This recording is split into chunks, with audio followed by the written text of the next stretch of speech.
ঢাকা বিশ্ববিদ্যালয় কেন্দ্রীয় ছাত্র সংসদ নির্বাচন স্থগিতের রায়ের প্রতিবাদে শাহবাগে আয়োজিত সমাবেশে নতুন এক ইস্যু ঘিরে উত্তাপ ছড়াচ্ছে রাজনীতির মাঠে। মঙ্গলবার বিকেল ৩টায় অনুষ্ঠিত এ সমাবেশে ছাত্র শিবিরের কেন্দ্রীয় সেক্রেটারি নুরুল ইসলাম সাদ্দাম অভিযোগ করেন, ডাকসু নির্বাচন স্থগিতের রায়ে বিদেশি প্রভাব কাজ করেছে। কি কারণে, কার ইশারায় এই কাজটা করা হয়েছে? আমরা মনে করছি লন্ডনের ইশারায় এই জাতীয় কার্যক্রম পরিচালিত। এ সময় তিনি অন্যান্য ছাত্র সংগঠনের দিকেও ইঙ্গিত করেন। বিশ্ববিদ্যালয় প্রশাসনের বৈঠকে শিবিরকে নিয়ে অতিরিক্ত আলোচনা হয় বলে অভিযোগ তোলেন তিনি বলেন, শিবিরকে কেন্দ্র করেই বারবার রাজনৈতিক কর্মসূচির সমীকরণ তৈরি হয়।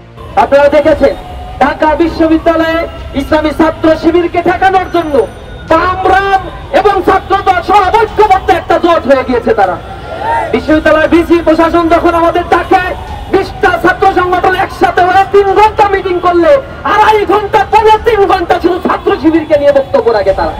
ডাকসু স্থগিত রায়ের প্রতিবাদ ঘিরে বিভিন্ন ছাত্র সংগঠনের মধ্যে যেমন সমালোচনা বাড়ছে, তেমনি পাল্টাপাল্টি বক্তব্যে উত্তপ্ত হচ্ছে রাজনৈতিক ময়দান। লাবনী আক্তার, ডেস্ক রিপোর্ট, বিপ্লবী বার্তা।